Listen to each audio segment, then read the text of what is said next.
Hello everyone, আসসালামু আলাইকুম। আশা করি সবাই ভালো আছেন। তো আজকে আমরা আপনাদেরকে দেখাবো যে একটি কম্প্রেসরের টার্মিনালের কমন রানিং স্টারিং কিভাবে বের করা হয়।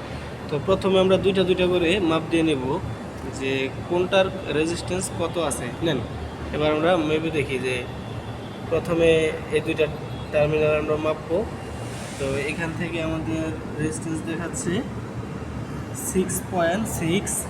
পরে আমরা আরও দুইটা আছে, ওই দুইটা আমরা মাপ দিয়ে দেখি। পরের দুইটা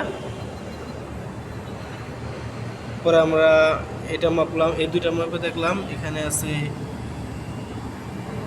3.6। তো পরে আর বাকি দুইটা যেটা আছে ওই দুইটা দেখান, এটা আর ওই পাশেরটা। হ্যাঁ, তো এই দুইটা মিলে আমরা পাচ্ছি এখানে 3.1। তো আমাদের সবচেয়ে যে দুইটা টার্মিনালে বেশি দেখাইছে সেটা হচ্ছে এটা আর এটা। তো এই দুটো আমরা একবার মাপ দিয়ে দেখি। এই জায়গায় হচ্ছে আমাদের সবচেয়ে বেশি দেখেন 6.6। তো এটা হচ্ছে, এই দুটো হচ্ছে স্টার্টিং। এই দুটো যেহেতু বেশি দেখাইছে, এই দুটা স্টার্টিং এবং রানিং। তো আমরা কমন পেয়ে গেলাম এই পাশের একটা টার্মিনাল।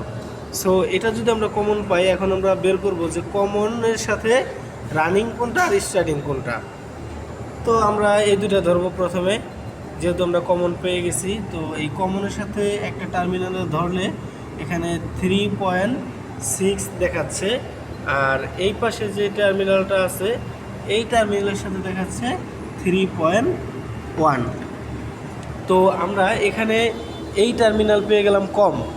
সো এই টার্মিনাল হচ্ছে রানিং পয়েন্ট, আর এই পাশে যেহেতু বেশি পাইছি এটা হচ্ছে স্টার্টিং।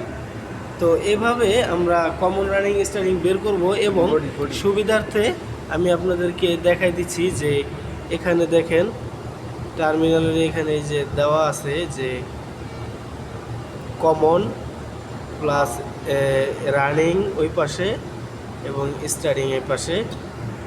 তো মাপার পদ্ধতি এভাবে সঠিক পদ্ধতিতে আপনারা মেপে নেবেন।